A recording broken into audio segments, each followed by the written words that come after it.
Alberta's identity has long been shaped by waves of American immigration, and few figures capture this influence better than George Lane, one of the founders of the Calgary Stampede.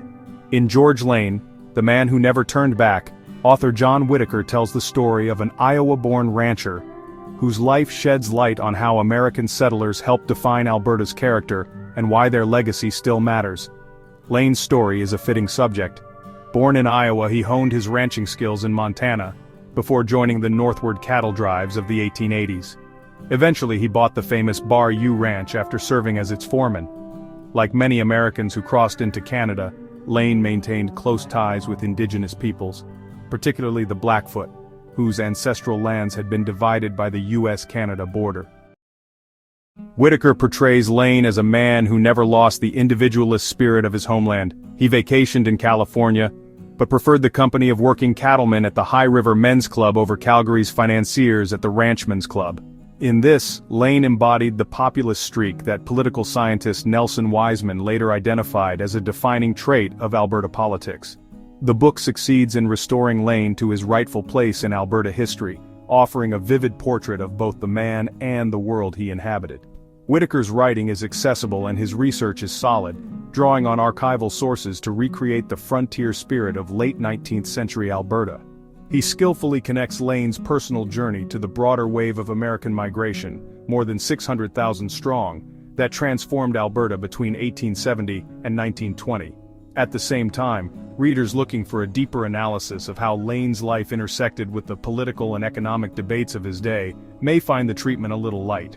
Whittaker leans more on narrative than on analysis, and while that makes the book engaging for a general audience, it occasionally leaves the larger implications underexplored.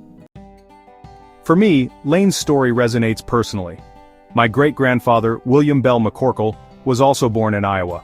He broke horses for Buffalo Bill Cody in Wyoming before moving to Fort McLeod. His wife, Clara Wallen, born in Montana to Swedish immigrants, learned the Piikani language as her family crossed into Canada. My great-uncle Joe Lamar became the first cowboy killed at the Calgary Stampede in 1912, after a test ride on the big, rangy sorrel outlaw, Red Wings. Stories like these underline how common such American Albertan family histories are and how deeply they remain woven into the province's fabric. Whittaker reminds us that Lane's story was far from unique. Many of the Americans who came north were recent immigrants themselves from Scandinavia or Central Europe. Others came from the American South, including the famed black cowboy John Ware.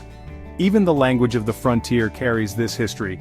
Before the Civil War, cowboy referred to black ranch workers, while white ranch workers were called cowhands. Overall, George Lane, the man who never turned back, is a valuable addition to Alberta's historical literature. It may not answer every question about Lane's political impact, but it captures the spirit of a man and a migration that helped shape the province's identity.